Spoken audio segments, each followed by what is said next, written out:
Hi, my name's Hope Virgo and I'm the author of Stand Tall Little Girl and a mental health advocate.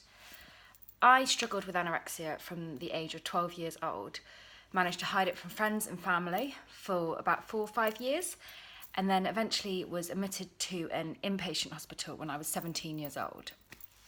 When I arrived in the hospital, I was absolutely terrified. I didn't really understand why I was there. I didn't understand why people were so desperate to take away this best friend, this anorexic voice in my head that I had that for so long had given me so much value and so much purpose.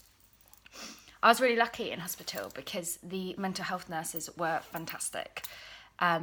They did very good person-centered care. When I got to a healthy weight, I was taken out for one run every couple of days, only a 20-minute run. But for me, it was things like that gave me this real lifeline and this real reason to want to keep going and want to keep fighting and want to stay well. It is also all of those things that have equipped me to deal with my anorexia throughout the rest of kind of the last 10 years.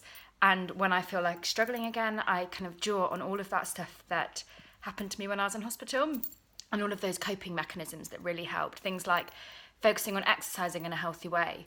Things like knowing what my triggers are. So if I have a day when I start counting calories or a day when I want to exercise too much, then I can draw on things I learnt back then.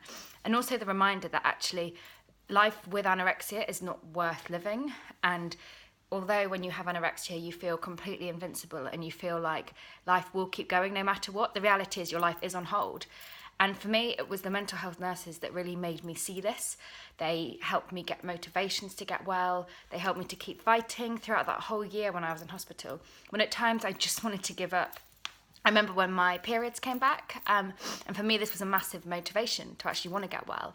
But when it actually happened, I was absolutely terrified. I didn't really like it. I was so shocked and overwhelmed, and I felt like, oh my God, maybe my body's really healthy again.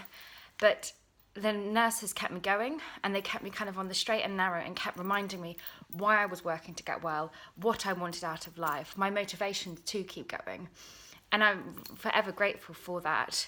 I don't know where I would be right now if I hadn't gone into hospital age 17 and I hadn't had such good care. So thank you very much for listening to my story.